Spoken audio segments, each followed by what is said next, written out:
Hello students, अब हमने करना है एक्सरसाइज 2.2 का थर्ड क्वेश्चन। क्वेश्चन है सत्यापित कीजिए कि दिखाए गए मान निम्नलिखित स्थितियों में संगत बहुपद के शून्यक हैं। ये मान हमें दिए हुए हैं, जैसे ये px का मतलब होता है x चर में बहुपद। ये बहुपद है और x का मान दिया है -1/3। हमें बताना है कि यह बहुपद का शून्यक है या नहीं। तो सबसे पहले हम ये समझेंगे कि बहुपद का शून्यक होता क्या है। सेकंड क्वेश्चन देखेंगे एक बार। सेकंड क्वेश्चन में हमने क्या किया था, हमें कहा गया था P0, P1, P2 का मान ज्ञात करना है। Py दिया था तो P0 निकालने के लिए हमने y के स्थान पर 0, फिर P1 निकालने के लिए y के स्थान पर 1 और P2 निकालने के लिए हमने y के स्थान पर 2 रखा था और यहाँ से आंसर निकाला था हमने।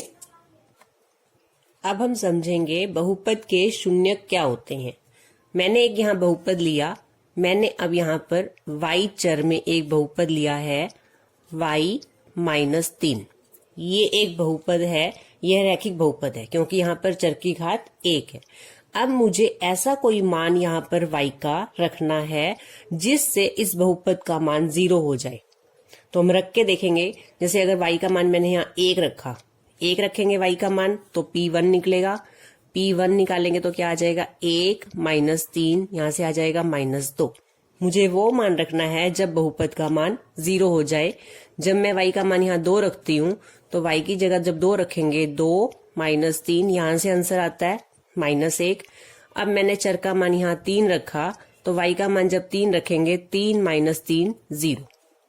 तो इस तरह से हमने ये देखा कि हम और भी मान रखते जाए, 3 के बाद 4, 5, 6, तो यहाँ से हमारे पास बहुपद का मान 0 नहीं आएगा। मान चेंज होते रहेंगे लेकिन 0 कब आ रहा है, सिर्फ 3 रखने पर। y का मान जब मैंने 3 रखा, 3 -3 आंसर आ गया 0।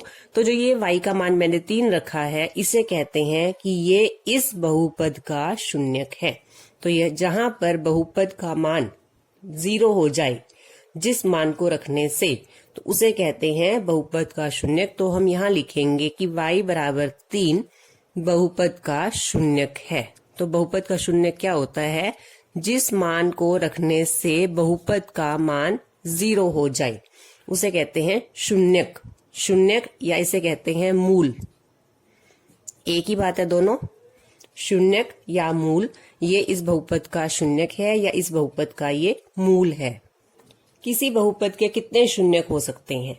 जो रैखिक बहुपद होता है, अगर हम यहाँ पर ध्यान से देखें तो y का मान मैं कुछ और रखूं 3 के अलावा तो इसका आंसर 0 नहीं आएगा। इस बहुपद का आंसर 0 नहीं आएगा, y का मैं चाहे कोई भी मान यहाँ पर पुट कर लूं। तो जो रैखिक बहुपद है उसका केवल एक शून्यक होता है। रैखिक बहुपद में चर की घात 1 होती है, उसका केवल एक शून्यक होता है। अगर द्विघात बहुपद हो तो उसके 2 शून्यक होते हैं, त्रिघात बहुपद हो तो उसके 3 शून्यक हो सकते हैं। तो अब थर्ड क्वेश्चन में हमें क्या बताना है कि जो ये मान दिया गया है x का, ये इस बहुपद का शून्यक है या नहीं। तो क्या मेथड होगा हमारे पास कि हम x का मान ये रखेंगे, सेकंड क्वेश्चन की तरह ही चर का मान रखेंगे -1/3 यहाँ पर और देखेंगे कि बहुपद का मान कितना आता है। अगर तो 0 आएगा तो लिखेंगे हाँ यह बहुपद का शून्यक है। तो अब इस क्वेश्चन को करते हैं। ये हमारा बहुपद है और ये हमारा x का मान है, तो यही मान हमने रखना है। p x का मान रखेंगे -1/3 बराबर ये 3। अब x की जगह हमें क्या रखना है, -1/3 + 1। जब x का मान रखेंगे तो ब्रैकेट के अंदर रखा जाएगा क्योंकि ब्रैकेट के बाहर 3 है। अब ब्रैकेट के बाहर और अंदर वालों की क्या होती है, गुना। तो ये 3 से 3 कैंसिल हो जाएगा, एक अंश है और एक हर है। तो अब यहाँ से हमारे पास क्या आता है, -1 + 1। अलग अलग निशान के हैं, कैंसिल हो जाएंगे, आंसर क्या आएगा 0। तो हमने चेक किया कि -1/3 मान रखने से बहुपद का मान क्या आया है 0। तो हम लिखेंगे हाँ x बराबर -1/3 बहुपद का शून्यक है। तो हमने चेक कर लिया है क्योंकि इसको रखने से हमारे बहुपद का मान 0 आया है। ये शून्यक है, शून्य नहीं, ये वर्ड है शून्यक। सेकंड पार्ट देखेंगे। बहुपद दिया हुआ है px बराबर 5x - पाई। पाई के बारे में हम पहले पढ़ चुके हैं और x का मान है 4/5, तो इस बहुपद में हमें x का मान रखना है 4/5। 5 इंटू x का मान रखेंगे 4/5 माइनस पाई। 5 से 5 कैंसिल हो जाएगा, यहां से आता है 4 माइनस पाई। क्योंकि पाई एक अप्रिमेय संख्या है तो 4 में से हम इसे माइनस नहीं कर सकते, यहां लिखेंगे 0 के बराबर नहीं है, बराबर नहीं है 0। तो इसलिए x बराबर 4/5 बहुपद का शून्यक नहीं है। x बराबर 4/5 बहुपद का शून्यक नहीं है, क्योंकि हमारे बहुपद का मान 0 नहीं आया, शून्यक नहीं है। थर्ड पार्ट है px बराबर x² माइनस 1। x के यहाँ दो मान गिवन है, x बराबर 1 माइनस 1। तो एक बार में पहले एक मान रखेंगे, पहले हम यहां से निकालते हैं p1। अब x का मान हमने यहाँ रखना है 1, 1 का स्क्वायर माइनस 1, x स्क्वायर है तो यहाँ हो जाएगा 1 का स्क्वायर। 1 का स्क्वायर क्या होता है 1 माइनस 1, 1 से 1 कैंसिल हो गया, आंसर आया 0।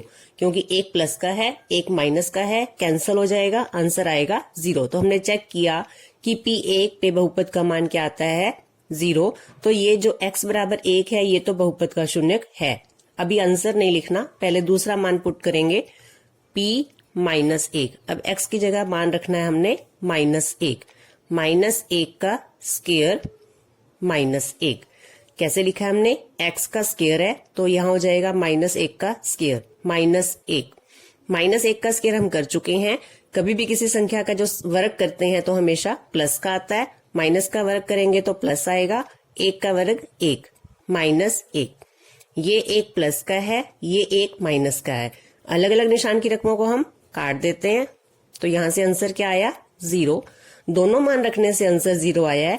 तो x के जो ये दोनों मान हैं ये इस बहुपद के शून्यक हैं। तो यहाँ लिखेंगे x बराबर 1 कोमा माइनस 1 बहुपद के शून्यक है, क्योंकि दोनों मान रखने से बहुपद का आंसर 0 आया है।